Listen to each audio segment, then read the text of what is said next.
This slide film will compare the all-new midsize Plymouth and Chevelle. We'll concentrate on these two cars, the Satellite and Malibu, because they both offer a complete selection of body styles. There is no Chevelle series to compare with Plymouth GTX, with all its high-performance goodies, standard buckets, and a host of other supercar features. Nor is there a Chevelle counterpart to the Plymouth Roadrunner, the new concept in youth-oriented, low-cost, high-performance sportster with standard equipment, sports car-type suspension, F70 wide oval redline tires, 383 cubic inch V8 engine, dual exhausts, unsilenced air cleaner, 4 on the floor stick shift, heavy-duty 11-inch brakes, distinctive sports style trim, and a horn that goes You don't get that on Chevrolet. The Plymouth Sports Satellite and the Chevelle SS396 are comparable if we add new equipment to each. They're comparable in price with equipment added too. So now back to our feature cars. Here is the two-door Satellite. And here's a comparable representative from Chevelle, a two-door Malibu with standard trim. When comparing front-end views, you'll see a more distinctive grille on Satellite. Actually, there are 4 distinctly different grilles among Plymouth's midsize 5. Chevelle uses one basic grille on all its models. Now for the rear-end views. Plymouth at the top uses die-cast chrome trim, which is much stronger and sturdier looking than Chevelle's stamped trim. Taillights on Chevelle wrap around to meet government requirements for side marker lights, while Plymouth has the more modern, separate side lights. Here we see other side view differences: roof lines, C-posts, and rear fender profiles. Bright metal wheelhouse moldings are standard on GTX, Sports Satellite, and Satellite. Chevelle wheel opening moldings come only as part of an option package. So unless you order the option, your Chevelle wheel openings look like this. Now if we step inside the cars, a 5-inch difference in Plymouth's favor makes it much easier to get in and out. You also find it's easier to slide underneath the Plymouth steering wheel than under the Chevelle steering wheel, where there's 1 1/4 inch less room. When you check the instrument panels, notice the score is 3-1 in favor of Plymouth when it comes to gauges. Plymouth has gauges for the alternator, the water temperature, and for fuel. Chevelle has the fuel gauge only. Another point, less than 3 full turns of the window crank to conveniently lower a Plymouth front door window. A full 4.5 turns in Chevelle. Glove box doors. Chevelle's points back like a knife edge at the front seat passenger's knees. Plymouth's glove box door, in the open position, presents a broad, safe surface that provides an additional safety factor in case of impact. Of course, everybody is interested in stereo these days. It's one of this year's hottest accessories. On Plymouth, the stereo tape unit is built in with the radio as part of the instrument panel. On Chevelle, the stereo tape unit is an add-on underneath the dash. The Plymouth driver controls both right and left-hand fresh air vents from his side of the compartment. On Chevelle, the driver has to reach way across to get to the right-hand vent. Plymouth has an 11.5-inch diameter, 190-degree horn ring that you can find with a fingertip, even in a turn, no matter what the position of the driver's hands upon the steering wheel. On Chevelle, to blow the horn, the driver must locate one or the other of the 2 half-inch wide horn buttons. With the door glass cranked down on the Chevelle, the vertical weather strip on the rear window glass is still very much in evidence. Makes Chevelle look more like a B-post coupe than a hardtop, don't you think? On Plymouth 2-door hardtops, the vertical weather strip is attached to the door glass, not to the rear window glass, and it goes down completely out of sight. Notice on Plymouth, the front end of the steering column terminates well short of the forward end of the engine.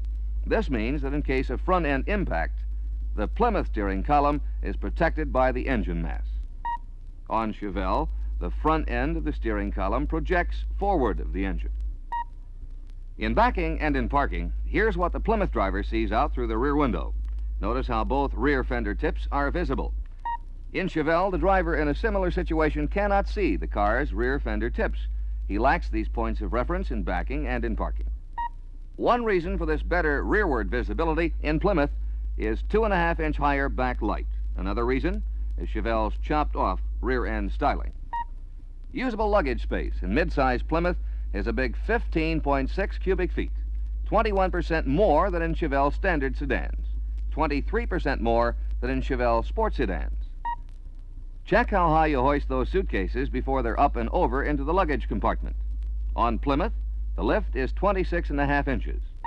On Chevelle, the load gets hoisted a full 4 inches higher up off the ground, 30 3/4 inches. If there are larger loads to be carried on a more or less regular basis, then the choice will likely be a wagon. The old story is that a picture is worth 1,000 words. But it doesn't take 1,000 words for a Chevelle salesman to say no when his prospect asks if he can furnish a 3-seat station wagon. Another picture that may be worth 1,000 words. Every Plymouth midsize wagon has the dual-action tailgate, standard equipment. See for yourself how easy it is to load a 2-seat wagon with a side-hinged tailgate, a convenience you cannot get in Chevrolet Chevelle. With a Chevelle wagon, you have to lift packages in and over the lowered tailgate. Another Plymouth exclusive, the optional tailgate window washer wiper. It washes the window automatically when the driver pushes a button, squeegees it dry as the window goes up. A final word on station wagons. Standard tire on Plymouth midsize wagons is 825 by 14, compared with 775 by 14 on Chevelle wagons. So let's get under the hoods of our two cars, shall we, and see what makes them go. At the low end of the V8 engine power lineup, Plymouth engines have 190 and 230 horsepower. Chevelle, 200 horsepower. In the middle ranges, Plymouth power is 290, 330, and 335.